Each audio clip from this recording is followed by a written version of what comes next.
escritores puderam disseminar amplamente o conhecimento. Pela primeira vez na história, qualquer um com recursos podia imprimir, vender e distribuir livros, influenciando a opinião pública em larga escala. Com 150 exemplares lançados na primeira impressão, seguidos de centenas mais, promovido e vendido a autoridades seculares e religiosas, cleros locais, universidades e bibliotecas, o martelo das bruxas espalha-se feito chama. Estima-se que após algum tempo mais de 30 mil exemplares tinham sido vendidos. O martelo chega ao público no início do século XVI, uma época volátil de choques entre nações e de guerras épicas. Na mesma época, a Igreja Católica enfrenta uma de suas maiores disputas internas e a Reforma Protestante está começando a surgir. Neste caos, as descrições do livro de bruxarias apocalípticas ajudam a criar uma cultura de medo e desconfiança. Ele estava convencido, como muita gente na época, de que o número de bruxas estava aumentando, que a influência de Satã crescia na Europa e, a menos que alguém fizesse alguma coisa, a Europa seria destruída.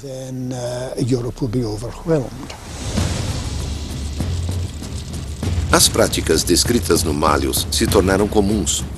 A colocação de cartazes nas portas das casas incitando moradores a delatarem pessoas, interrogatórios invasivos, como usar a tortura e quando instituir a pena de morte. No entanto, desde a primeira edição, nem todos aprovam as ideias do martelo.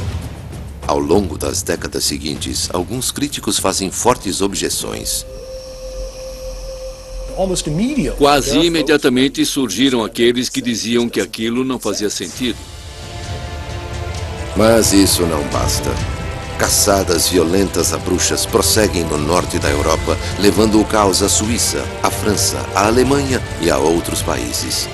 Amplamente divulgado, o Malleus ajuda a fomentar uma nova onda de perseguições, torturas e mortes. 1563. Wiesensteig, Alemanha. Menos de um século se passou desde um dos mais notórios julgamentos de bruxas. A chamada Tempestade Demoníaca de Granizo de Ravensburg. A mesma acusação se repete.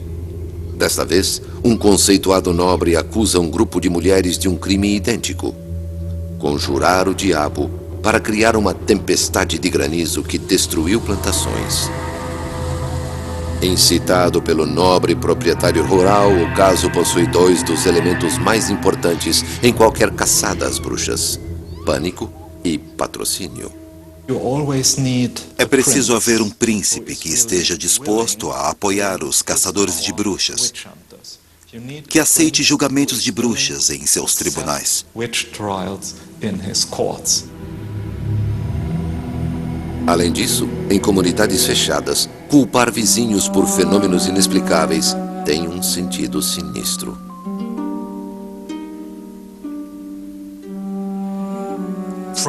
Desde o início dos tempos, pessoas em contexto claustrofóbicos têm problemas de relacionamento. Uma consequência disso, em muitas sociedades, é a ideia de que algumas pessoas têm o poder de fazer mal a outras.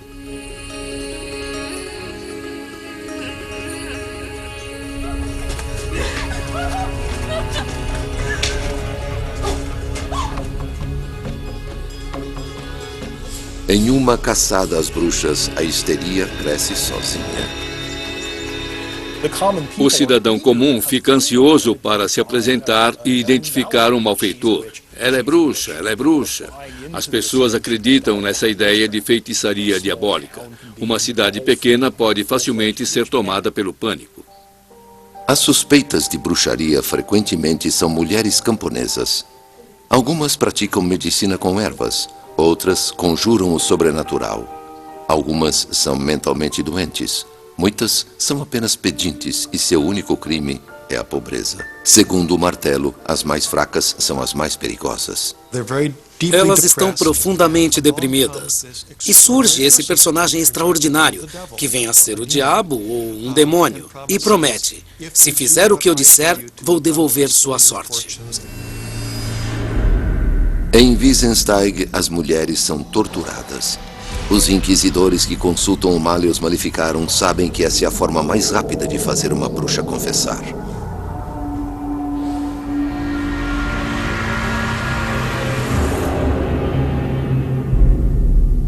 Se a pessoa não confessar a verdade, mais 1 ou 2 dias de interrogatórios sob tortura. Você pode usar a tortura para fazer as bruxas darem os nomes de seus cúmplices. Nós sabemos que elas têm cúmplices porque fazem parte de uma enorme conspiração. Entre os piores instrumentos de tortura estão um capacete de ferro que perfura a cabeça chamado de esmagador de crânios, o pêndulo e um torno feito para esmagar os dedos. Os julgamentos de Wissensteig duram meses. No total, mais de 60 mulheres confessam e são queimadas na fogueira. E elas não estão sós. Alguns acreditam que o Malleus Maleficarum inspira um dos piores atos de ódio contra mulheres na história. Mas esse ódio, ou alguma outra coisa além dele, poderia oferecer uma pista para a poderosa atração exercida pelo livro?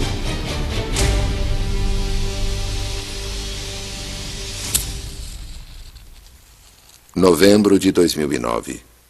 Do outro lado do Canal da Mancha, o investigador Peter Maxwell Stewart acredita que o ódio não é a verdadeira motivação do autor. Ele atenta para algo mais significativo: a sexualidade fúnebre do livro. No martelo, a sexualidade de mulheres corre solta. As mulheres fazem mais do que seduzir e fornicar com demônios. Ao longo do livro, a luxúria feminina é um portal para Satanás. Feiticeiras deitadas de costas, nuas acima do umbigo, seus membros dispostos de forma adequada para esse ato sujo. Elas também são muito mais emotivas que os homens, o que se deve em parte à sua sexualidade. Elas não conseguem se conter, e um homem é inadequado à tarefa. Assim, as mulheres ficam abertas ao controle de Satanás. E esse é um dos motivos para encontrarmos tal ênfase na sexualidade no Malleus. A crítica do livro à sexualidade feminina ajuda a justificar uma nova onda de perseguições. Kramer diz especificamente no Malleus que vivemos numa era de mulheres em que elas estão comandando o show, no qual a luxúria e a sensualidade espalham perversões horríveis por toda parte. E Kramer considera esse domínio das mulheres uma perspectiva aterrorizante e algo que tem que ser contido. Mas o conteúdo sexual incomum do livro poderia explicar seu impacto duradouro? Para compreender a fixação do livro na sexualidade, investigadores examinam um rastro singular de documentos.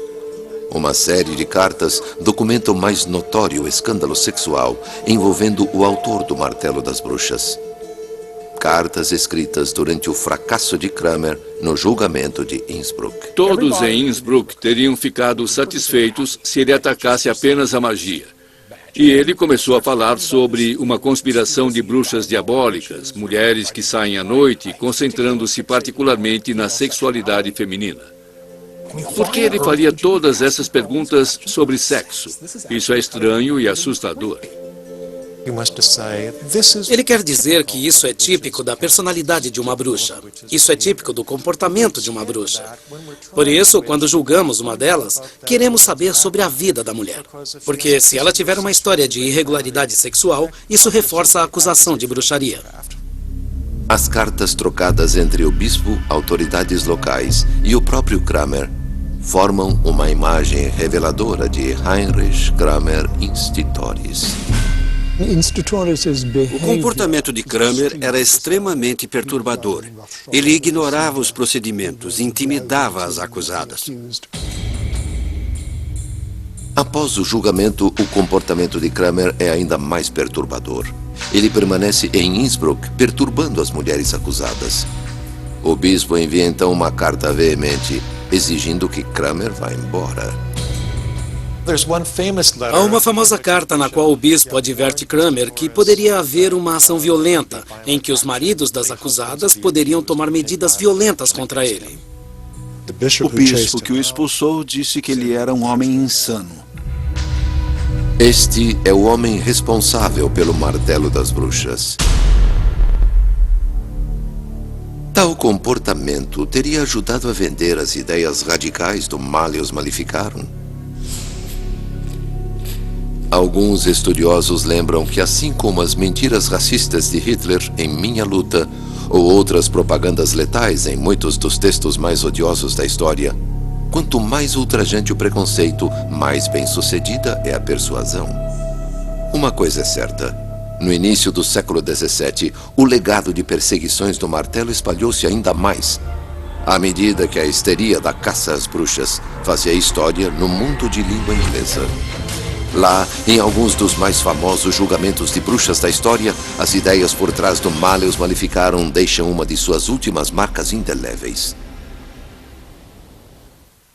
Voltaremos a seguir com o melhor de 2010, no Nat Geo. 1692. A ideia mais perigosa da Bíblia do Caçador de Bruxas ajuda a transformar uma colônia em uma multidão enlouquecida. Duas comunidades compõem a região de Salem, em Massachusetts. Rumores de atos violentos de feitiçaria contra crianças começam a circular e as acusações são graves. Se suas cabras estão morrendo, se seus filhos ficam doentes e você puder associar esses fatos com ameaças de pessoas desagradáveis, você terá um caso de bruxaria. Alguns cidadãos proeminentes fazem o impensável. Expressam dúvidas. Questionam a validade das acusações e da caça às bruxas em si. Eles também são acusados. Qualquer um que expresse dúvidas ou defenda a honra das acusadas é suspeito.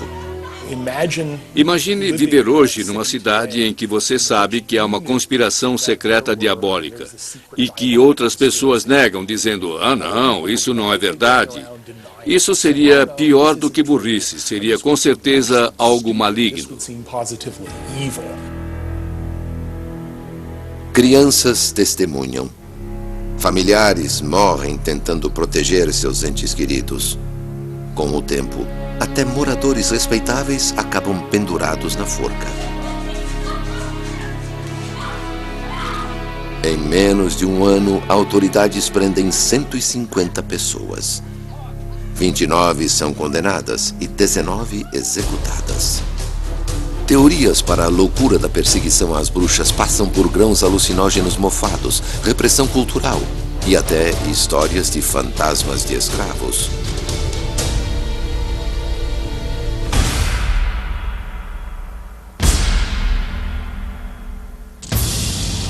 Mas não importa qual é a causa.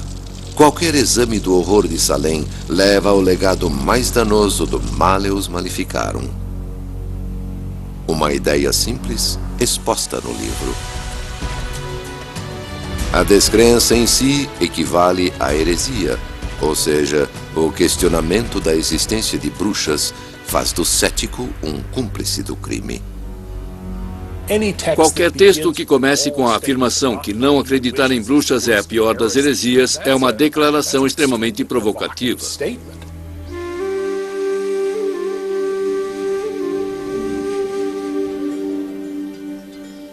Na psicologia da caça às bruxas, tal raciocínio é o prego final no caixão.